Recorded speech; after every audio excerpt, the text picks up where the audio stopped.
Учителско служение на доктор Чарлз Стенли, достигайки света с Евангелието на Исус Христос, в темата "Когато сме самотни". Бог не ви унижава, ти и аз може да сме самотни, но по-скоро ти и аз да имаме приятел. И преди всичко този Исус Христос е най-добрият ми приятел. От самото начало Бог е желал това. Ти и аз живеем в общение, в приятелство и интимност с Него и с хората около нас. Всъщност, ако се върнете към началото в книга на Библията, и ще си спомните, в Битие 1 глава, Библията казва, че когато ни създаде, Той ни създаде, Писанието казва, че Бог е казал, по наш образ, по наше подобие. Сега какво беше това? Интелектуално сходство, емоционално сходство. Имам приятелство и за да можем ти и аз да живеем интимност, която е в интимна връзка с нашето Небесно Отец чрез Неговия Син Исус Христос. Това е волята на Отца. Винаги е била Неговата воля. И когато ти и аз се огледаме днес, виждаме хора, които са толкова много самотни. Често се чудим защо са самотни. Има някои много конкретни причини за това.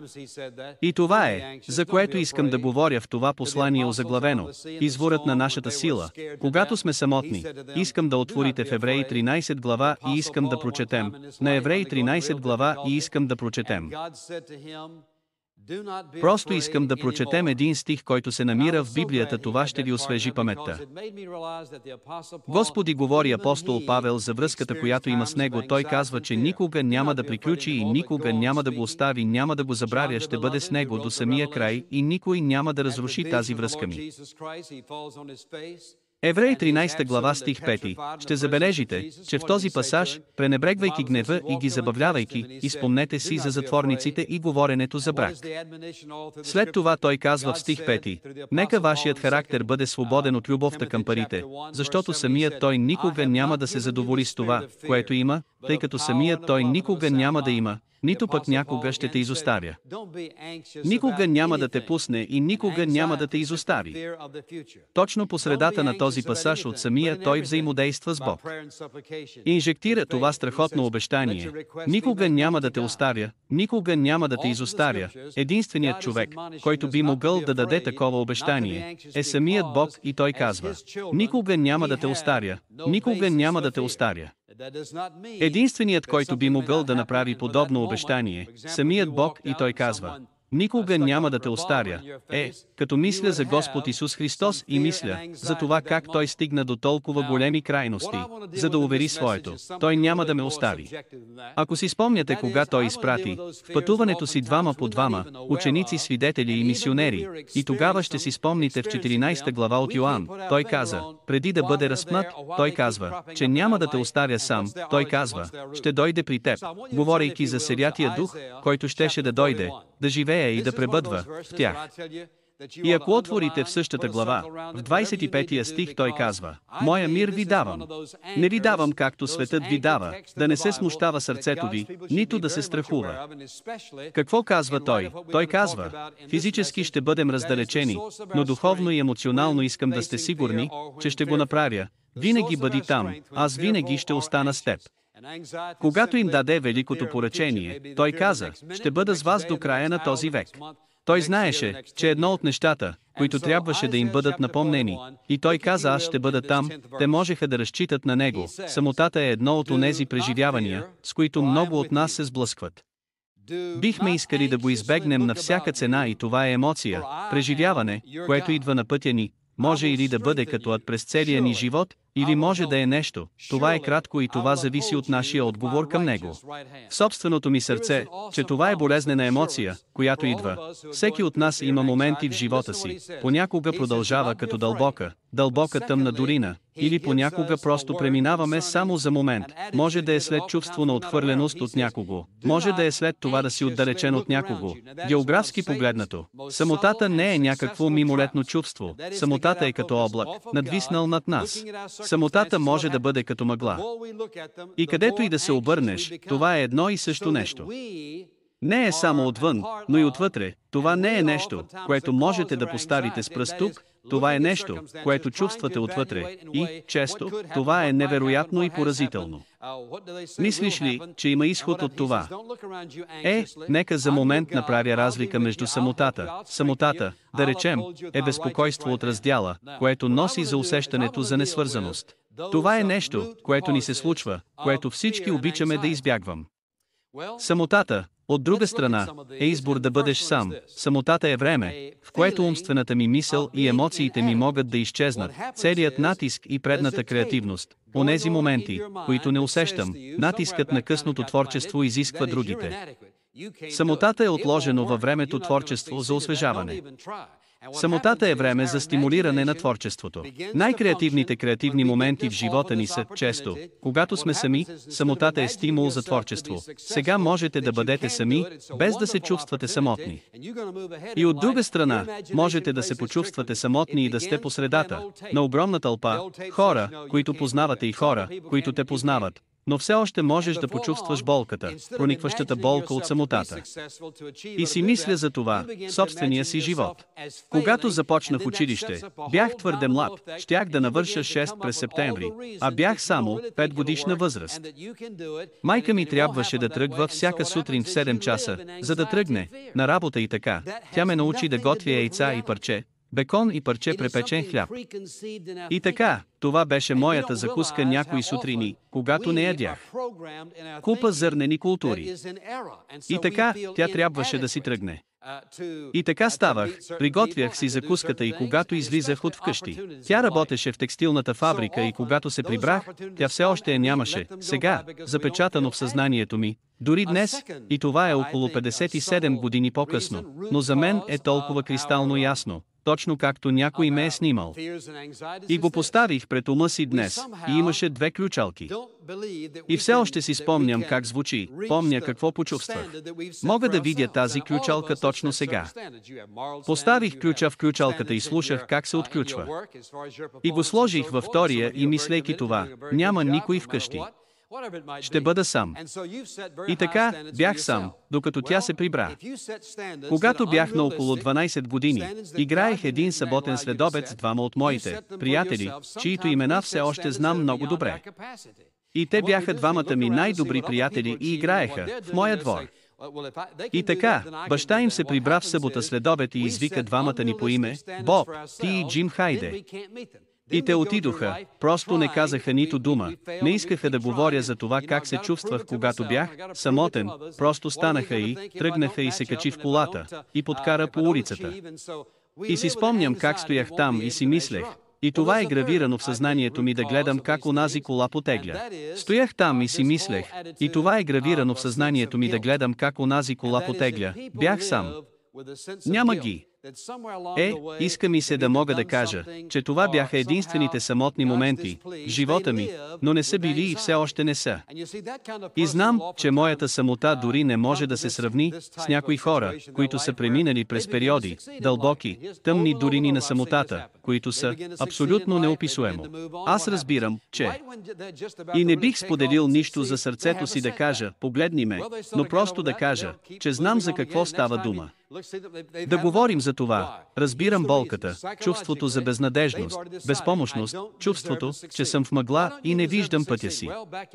Навън, да погледна крака надолу по тази тръба и да не видя никаква светлина, другия край на тунела и знаейки, че е отвътре, от мен и не мога да го извадя, това е от външната ми страна и не мога да се измъкна от него. Просто е там. Разбирам какво означава да се чувстваш самотен. И искам да ви кажа, че има решение. И искам да го споделя с вас.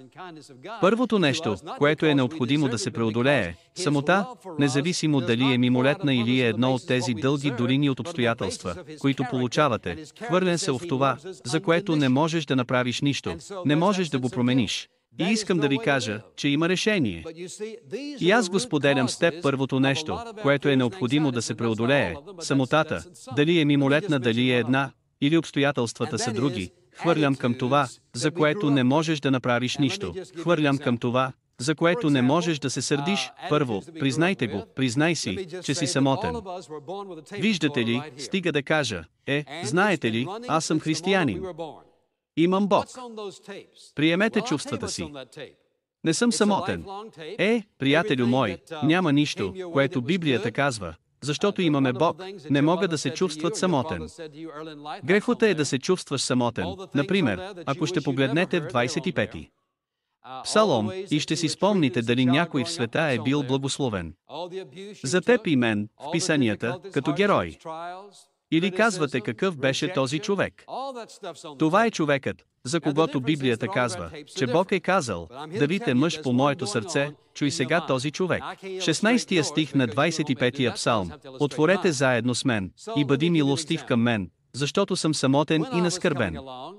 Неволите на сърцето ми се умножиха, неволите на сърцето ми се умножиха, избави ме от страданията ми. Ето един човек, който познава Бог и го познава добре, и все пак той каза: самотен съм. Втората стъпка в преодоляването на тази самота и възможността да оцелееше това, а това е да реализирайте връзката си с Исус Христос. Сега слушайте внимателно, може да не си християнин. Може да кажете: добре, вижте. Не се занимавайте с Исус. Дайте ми тази християнска част. Аз съм самотен, но имам връзка с Исус. Искам решение, давам ти един пример. И приятелю мой, връзката с Исус. Знам, че работи, слушай ме внимателно. Бог ви създаде за себе си. Той не се нуждае от обет с Исус. И Той няма нужда от мен. Тогава защо Той ни създаде? Ето защо ни е създал общение, приятелство, интимност. Той иска да изрази любовта си, цялата си любов към теб и мен. Той иска да ходи с нас и да живее вътре в нас. И така, какво прави Той? Ето какво се случи, когато Адам и Ева се грешиха в градината. Какво се случи? Връзката им прекъсна. Грехът ги раздели. Защо мислите, че са се скрили? Говориш за нея самотните й чувства, присъствието на Бог. Имаха това абсолютно несравнимо, непрекъснато усещане за пълно и пълно единство с Отца, и изведнъж грехът прекъсна връзката, разкъса ги. Отдели от тях. Разкъса ги, отдели ги от тях, без допир, без интимност, без връзка, крият се. И какво се е случило? Всеки един от нас е съгрешил срещу Бог. Всеки един от нас прекъсна връзката. И приятелю, когато Исус Христос дойде на този свят. Ето причината Той да дойде. Той дойде да прости на теб и мен греховете ни и после да направи какво? Библията казва, че Той ни помири със себе си. 2 Коринтияни глава 5, стих 17-18. Но искам да погледнеш, преди да погледнеш писанието. Изкуплението, т.е. спасението, е Бог да ни прощава нашите грехове, и помиряването означава какво прави Той. Той ни свързва отново. Помирението е да върнеш обратно в общението, да се върнеш обратно във връзката, и така помирението е спасението на нашата връзка. Прошката е да ни върне обратно в единството, за да ни свърже отново с нашия небесен Отец, от когото ние сме били разделени поради нашия грях. Приятелю мой, твоята прошка е създадена за Бог. Вие сте създадени да обичате да бъдете приятели с Него, да расте в интимност с Него. Нищо на този свят няма да те върне обратно в това. Връзка Христос. И приятелю, няма нищо такова на този свят. Ще ви даде усещане за пълнота и пълнота.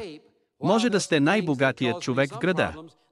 Може да имате повече превъзходство и приемане в очите им, но искам да ви кажа, че има само едно нещо, което може да изпълни човешкото сърце, само едно нещо може да те осмисли и изпита това усещане на повторно свързване и единство и радост и неописуемо, мир, обвързаност, което означава да бъде направена, и това е лична връзка с Христос. Това се случва, когато изповядаш греховете си пред Него.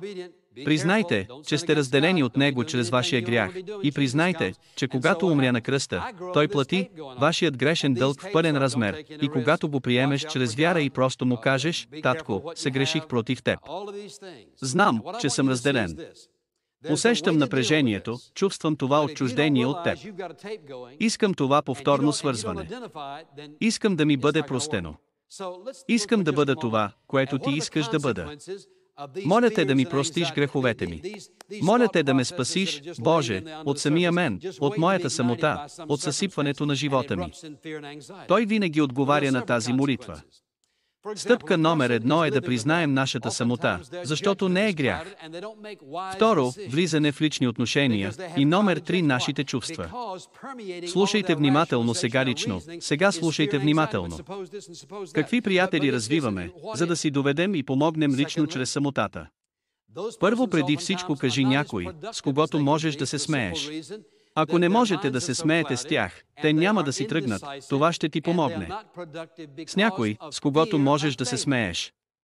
Някой, с когото можете да се молите и да знаете, че те знаят как да говоря с Бог. Някой, който чувстваш, че те разбира и какво. Ако преминаваш през някой, с когото можеш да споделиш тайните си и знаеш, че смехът никога не казва на когото можеш да се довериш, искам да го кажа отново, защото е толкова много. Някой може да се смее някой, с когото можеш да се молиш. Някой, който те разбира, някой, който ще ти помогне. Никога не споделяйте тайна с никого, не се притеснявайте, че ще ви кажат тайната. И на кого ще се довериш? Всеки има нужда от такъв приятел. Сега чуйте ме внимателно. Ако искам някой да се смееш, с мен трябва да бъда готов за това, да се смея с тях. Ако трябва да се моли някой с мен, трябва да бъда готов да се моля с тях и да ги разбирате и да бъдете и да можете да споделяте техните тайни и също така да бъдете надежни. Виждате ли, грешният тип приятели са разрушителни. Подходящите приятели ще ви насочат към Бог. Сега искам да слушате много, много внимателно към това, което казвам. Ако слушате, кажете амин. Сега, слушайте. Този приятел трябва да бъде продължение на Бог в живота ви, не е заместител на Бог. Не някой, който заема мястото, където трябва да бъдат приятелите на Бог. Някой, който върви с теб през тези моменти, самота, кой какво прави, вие трябва да напомните на приятелите ви кой е Бог, помнете, че Той е с вас, Бог вътре. Ето какво каза Той за Бог, те са продължение на Бог в живота на Бог във вашия живот, не заместител. И виждате ли, ако направите този човек заместител, ето какво случва се. Ако този човек стане заместител на Бог във вашия живот, започваш да се вкопчваш и започваш да се накланяш и започваш да изтегляте ги и смучете силата им, докато накрая, знаете ли какво се случва? Те не могат да се справят с това. И какво правят те? Отказват се от връзката си, тогава вие имате проблем, ти вече си самотен. Сега имате друга причина да мислите, че не сте достоен да имаш приятел. И така, това, което се случва, е, когато страниш от приятел, вие засилвате собствената си самота, така че не става въпрос да гледаме на този човек като на заместител. И просто източвам всичко от тях, защото ти и аз трябва да разчитаме на Бог. Чуйте ме. Той никога няма да се отдръпне от вас. Не можете да изтощите безкрайна сила, Той иска да се облягаме на Него. Да, Той иска да разчитаме на Него. Той иска да черпим, да вярваме, че Той ще направи това, от което се нуждаем, но Той също така иска да имаме каквито Той ще благочестиви приятели, които могат да говорят с нас. Той иска да се дръпнем назад. Това, което имаме нужда от Него, но Той също иска да се отървем. Благочестиви приятели, които могат да говорят с нас, може да се отдръпнем. Да почувстваме това, което можем да почувстваме. Виждате ли, чудя се колко такива приятели имате, някой самотен човек има нужда. Можеш ли да се смееш с някого, да се молиш с някого, можете ли да пазите тайни и може ли да ви се има доверие? Ето какво става. Когато преминаваме през периоди на самота и Бог ни учи тези неща, които се случват, стават по-ценни слуги на други хора, които преминават през тези времена. Така че, на първо място, има изповед, влизане в лична връзка с Христос, или да имате приятели, които имат връзката с Исус. Укрепяват душата ви, погледнете към пасажа от Писанието, и има нещо в това да имаш този или онзи стих. Пасаж, към който Бог ви закотвя. Защото виждаме, всички ние, по различно време, ще се чувствате посамотни по някаква причина или друга причина. Та какво ще правиш? Ако го приемеш по Божия начин, Той ще позволи на самотата да те закара при Него. Слушайте, самотата, когато реагирате правилно, той те вкарва в най-интимното, възнаграждаващо, неописуемо чувство за връзка с Бог, за което няма обяснение или описание. И какво става? Нашата самота може да ни направи по-богати в нашето разбиране за пътищата и любовта на всемогъщия Бог. За мен, лично, този стих от Писанието, това е моята котва. Майка ми го даде в неделя, преди да проповядвам своето, първа проповед, Исус Навиев 1:9. Бъдете силни в добра смелост, не се бой, нито се ужасявай, защото Господ твоят Бог е с теб, където и да отидеш. Колко пъти ми се е налагало да имам това като моя котва? Е с теб, където и да отидеш. Колко пъти ми се е налагало да го използвам за моя котва? Всъщност е в дърво и виси над вратата на кабинета ми, всеки път, когато влизам и излизам, под това обещание, бъдете силни и смели, не бой се и не се страхувай, защото Господ твоят Бог е с теб където и да отидеш. Когато започнат ветровете и облаците и мъглата на самотата, просто да ни атакува, има нещо в това да имаш котва. В Божието Слово. Последното нещо, което бих казал е това, и това е, когато тези неща ви ударят. Слушайте ме внимателно. Имате привилегията да викате към Бог Отец. И можете просто да му кажете това, което аз му казвам. Изрази го със собствените си думи: Господи, самотен съм. Боли ме, и Господи, Ти знаеш, това отчаяно се нуждае от Теб.